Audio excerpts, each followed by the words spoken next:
Hey everyone, welcome back to another video. Before we get started, I just want to thank all of you who have downloaded my Lightroom presets. I really appreciate it, and it's been a really interesting journey learning how to build a store and all that. If you want to build your own store, you can check out my Selfie link. It is that thing where I get money if you start using it. But yeah, I'll link it down below if you want to help out. But going back to my presets, thank you so much. I will be releasing another 3 preset packs in the next few months. And yeah, just want to let you know. So you stay tuned. You can follow me on Instagram to hear more about that. And yeah, thanks for downloading them. They will be linked in the bio below. Okay, let's continue with our video. Okay, so for this video, I thought it would be a good idea to tell you why I will be purchasing the Canon EOS R6 over the Canon EOS R5.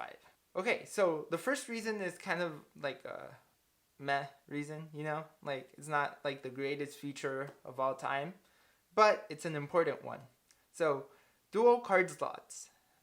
Dual card slots. Dual card slots. Why is this my number one reason? My number one reason for that is because you can never be too careful. That's it. That's basically it. Just being careful, because when you're shooting a wedding, you're shooting maybe someone's like most important day of their life. And if you lose those pictures, you're in trouble. And well, I want to be mindful of that and protect my client's perfect wedding day, hopefully. It's a perfect wedding day. And since I will be starting to shoot more weddings, I need this camera to have a peace of mind, and just in case I accidentally lose an SD card, I have the other one as a backup, or one of the SD cards gets corrupted or it breaks or whatever, I have a backup. So yeah, that is my number one reason why I'm getting this camera. And then everything else comes after that. So let's get into those features.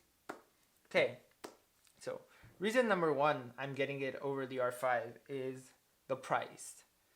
The R5 is around $4,000. Yeah, I can't afford that right now. I would love to. And not only that, the CF Express Type B cards, Type B cards, are crazy expensive. Here is a picture of the price. And yeah, I mean, that's a whole nother camera you can get, you know? Like, this camera was $750, and that's the price of a CF card. It's crazy. So, trying to keep costs low for my business, and I'm getting the R6, which takes SD cards, which are way cheaper than those CF Express cards, and I need multiple of them, at least 4 SD cards. And imagine having to get 2 CF Express cards. That's like $1,000 right there.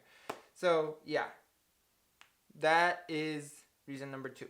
Reason number 3, IBIS for photography. Wait, just for photography? No, for video also, but for video there's a bit of a quirk there, but we'll get into that later. For photography, it's incredible. Like, I saw this video, this YouTuber, I forgot who it was, but they took a half-second exposure, handheld, and it came out sharp. When I saw that, I was like, oh my god, I gotta get it, because if I shoot like at 1/60th of a shutter in my 6D, I don't get like great sharpness in my images, because I don't know, I consider myself having pretty steady hands, but you never know. There's always that little jerk that makes your image like completely unusable, right? So that will get me more usable images. So yeah, IBIS for photography. That is reason number 3. Okay, next reason, IAF. IAF is something that I absolutely want and need reason is I like doing dynamic portraits. I like people moving around in my images, walking back and forth, and I like moving a lot. With my 6D, I have to focus and recompose, focus and recompose, focus and recompose. With IAF, I can stop doing that, which is really annoying sometimes. So I can just focus on composition that I want to get, whatever, because the autofocus points spread out through like 99% of the frame, something like that, 98, 97, I don't care, but they're all over, and they track your freaking eye. So yeah, IAF is like, as soon as I saw someone, I think Sony like started with that, I was like, I think I should switch to Sony because I need that. That is like top priority on the list right there. So yeah, that's reason number 4. Reason number 5 is 4K video. Might not always be shooting in 4K, but when I can, I will. And if I have a project that requires 4K, I know I will have 4K because these two cameras don't shoot 4K, and I've never had 4K, so that's like an awesome feature. And next video feature that I love, that I want to get with the R6 is 1080p 120. And that is because I never even actually had 1080p 60. I've never had 1080p 60 in any of my cameras except for my phone. My phone has it. My cameras don't. This camera, max frames per second it has is 60 at 720p. That one, I think, also has it at 720p. My 70D over here, where is it? I don't even know where it is. My broken 70D, 720 60 frames per second. Sorry for that little weird thing. And interesting, I started taking it apart so I could learn how all this works. I like taking things apart and fixing them. I'm even considering to like learn how to work circuitry and all that, and like make my own camera with this sensor and all these components over here. That camera didn't work for like 2 years already, so don't worry about that. But yeah, let's get back to the video. Okay, I will also have 4K 60p, which is just like mind-boggling for me. Like, people are focusing on 8K. I'm still in 1080p, and I have been for the past 5 years that I've had this camera. And yeah, I'm like, as soon as I buy this camera, I'm gonna have like all these features that I've never had. What am I gonna do with them?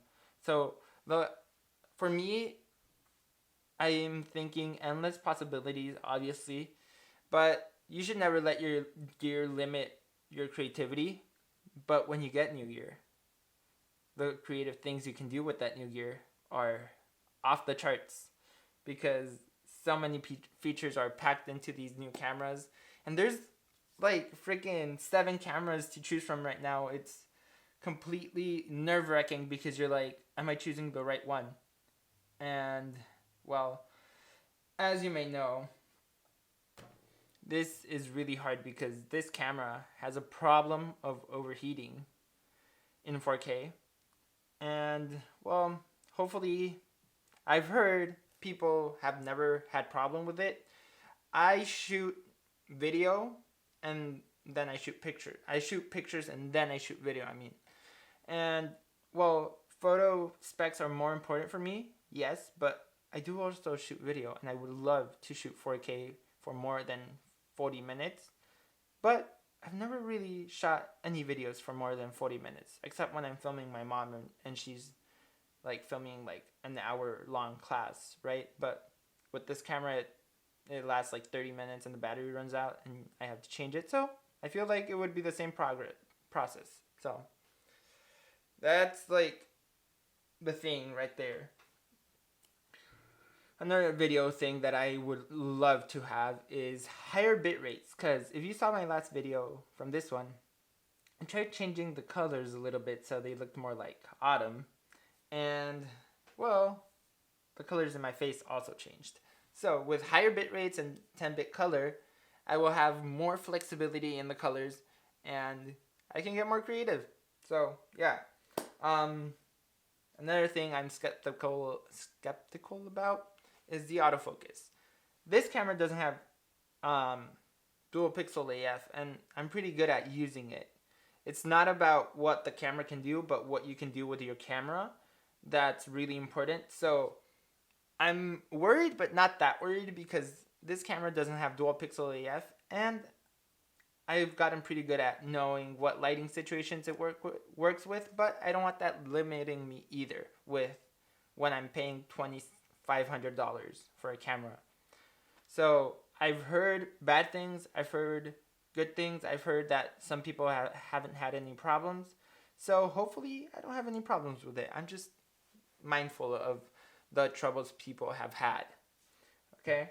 So, yeah, that's basically it. And another thing over the R5 is I've seen video samples, and it looks like the R6 it has better 4K, regular 4K, than the R5. The R5 thrives in 4K HQ, but 4K HQ is like, it overheats really fast. So yeah, so basically that is it. That is the reason I'm buying the R6 over the R5. I'm sorry if I ramble too much or if this video is too long. But yeah, make sure to go download my presets in the link down below. And I'll see you guys in the next video. Make sure to like if you liked it. If you didn't like it, double click the dislike button. If you did like it and you want to see more videos like this, comment down below what kind of videos you would like and what other things you would like me to talk about.